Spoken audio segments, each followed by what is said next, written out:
आखिर क्यों एक तोते ने माता सीता को दिया श्राप? माता सीता ने भी किया था एक महापाप।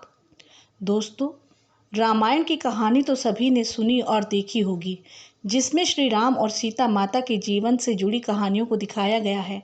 उन्हीं में से एक कथा में बताया गया है कि कैसे पुरुषोत्तम श्री रामचंद्र जी ने अपनी पत्नी सीता को धोबी की बातों में आकर अयोध्या छोड़ जाने का कहा था। लेकिन क्या आपको पता है कि वह धोबी के वश में कौन जन्मा था? एक पक्षी था वह, जिसके श्राप की वजह से ही सीता माता को जंगल में भटकना पड़ा था। जी हाँ, सही सुना आपने, सीता माता को मिला था श्राप। माता सीता ने अपने बाल्यपन में ऐसा क्या किया था जिससे उन्हें श्राप मिला कि गर्भवती होने पर भी उन्हें अपने पति से वियोग सहना पड़ा। इससे पहले अगर आपने मेरे चैनल को सब्सक्राइब नहीं किया है तो जल्दी से सब्सक्राइब कर लीजिए और नोटिफिकेशन बेल को भी ऑन कर लीजिए।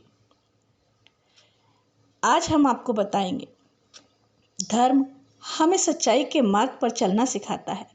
सनातन धर्म में दूसरों को पीड़ा पहुंचाने वाले को पाप और परोपकार को पुण्य माना गया है। इस धर्म से जुड़ी किंवदंतियां ही हमें बताती है कि ईश्वर को भी अपनी गलतियों की सजा भोगनी पड़ती है। भूमि की कोख से जन्मी थी सीता।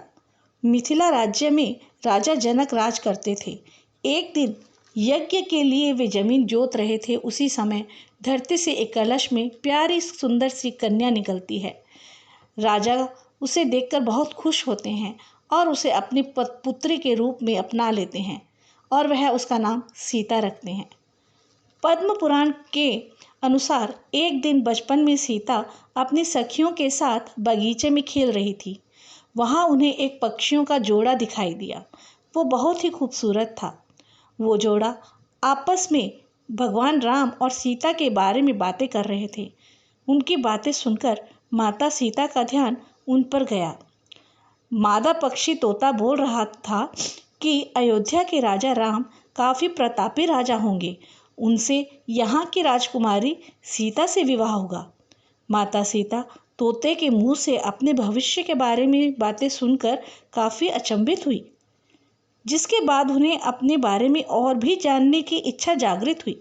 इसके लिए उन्होंने अपनी सखियों को कहकर उन दोनों तोते पक्षियों को पकड़ लिया। फिर माता सीता ने उन दोनों से पूछा कि भविष्य के बारे में उनको इतना ज्ञान कहाँ से मिला। पक्षियों ने बताया कि यहाँ से पहले हम महर्षि वाल्मीकि के आश्रम में रहते थे, जहाँ हर रोज राम और सीता के जीवन के बारे में बताया जाता था। इसलिए हमें हर चीज कंठस्थ याद हो गई है। इसके बाद सीता जी सवाल पूछती रही और दोनों तोते जवाब देते रहे। फिर सीता जी ने उन दोनों तोतों से कहा कि जब तक मेरा विवाह नहीं हो जाता तुम मेरे साथ राजमहल में ही रहोगे और तुम्हें यहाँ सारी सुख सुविधाएं मिलेगी। सीता जी की बात सुनकर जोड़ा तोता घबरा गया। नर तोते ने सीता जी से काफ़ी मिन्नतें की और कहा, हम खुले आसमान में विचरण करने वाले पक्षी हैं, इसीलिए हम पिंजरे में बंद रहकर जीवन नहीं रह पाएंगे। कृपया आप हमें आज़ाद कर दीजिए। तोते ने इसके लिए बहुत याचनाएं की। तब सीता जी ने नर तोते को छोड़ दिया, लेकिन मादा तोते को नहीं छोड़ा और कहा कि यह मेरे साथ ही रहेंगी।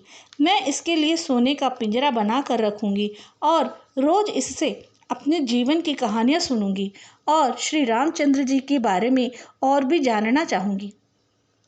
तोता ने कहा, मेरी पत्नी गर्भवती है, इसलिए ऐसे समय में इसे जाने दीजिए। फिर भी माता सीता को उन पर दया नहीं आई और वह स्वार्थी और निर्दयी बन गई। इतनी मिन्नतों के बाद भी जब माता सीता ने उन्हें आज़ाद नहीं किया तो मादा तोते ने सीता माता पर क्रोधित होकर श्राप दिया कि जिस तरह तुमने मेरी गर्भावस्था में मेरे पति से मुझको अलग कर दिया है, वैसे ही गर्भावस्था के दौरान तुमको भी अपने पति से वियोग सहन करना पड़ेगा। इतना कहते ही मादा तोते ने अपने प्राण त्याग दिए। कुछ समय बाद नर तोते ने भी अपने प्राण त्याग दिए और कहा जाता है